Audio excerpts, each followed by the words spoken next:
Nicolas Sarkozy, très agacé par la dissolution de l'Assemblée. Sa visite à Emmanuel Macron, accent aigu bruité. Depuis qu'il a décidé de dissoudre l'Assemblée nationale le 9 juin dernier, Emmanuel Macron a enchaîné les réunions pour se préparer à tous les scénarios possibles dans les jours à venir. Selon les informations de la Tribune du dimanche de ce dimanche 7 juillet, il a même reçu Nicolas Sarkozy à l'Élysée. Emmanuel Macron se prépare à toutes les hypothèses possibles pour les prochains jours après les élections législatives anticipées. Après avoir décidé de dissoudre l'Assemblée nationale suite à la victoire écrasante du Rassemblement national, RN, le 9 juin dernier, le président de la République a surpris tout le monde.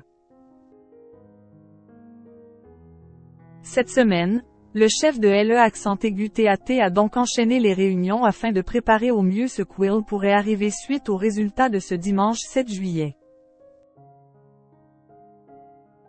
Selon les informations de la Tribune du dimanche, Emmanuel Macron a eu la visite de Nicolas Sarkozy au palais de l'Élysée le jeudi 4 juillet dernier. D'après le journal, l'époux de Carla Bruni a été très critique sur le choix de la dissolution, décidé par le président de la République.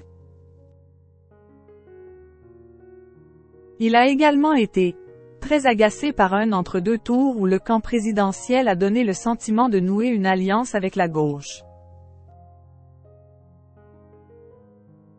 Ainsi, comme beaucoup dans l'entourage élyséen, Nicolas Sarkozy a conseillé à son successeur de proposer Matignon à Jordan Bardella, même si le Rassemblement national ne disposait que d'une majorité relative.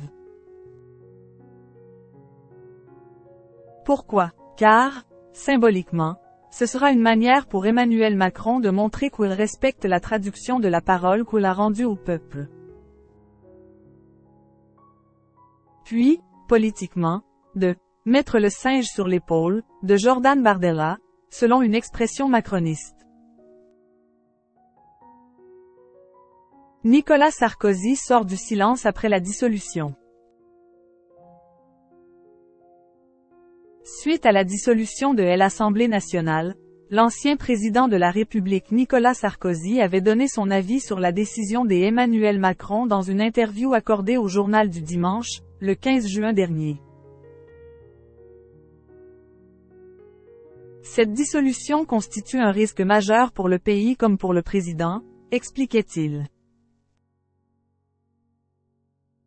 Pour le pays, déjà fracturé, parce que cela peut le plonger dans un chaos dont il aura les plus grandes difficultés à sortir.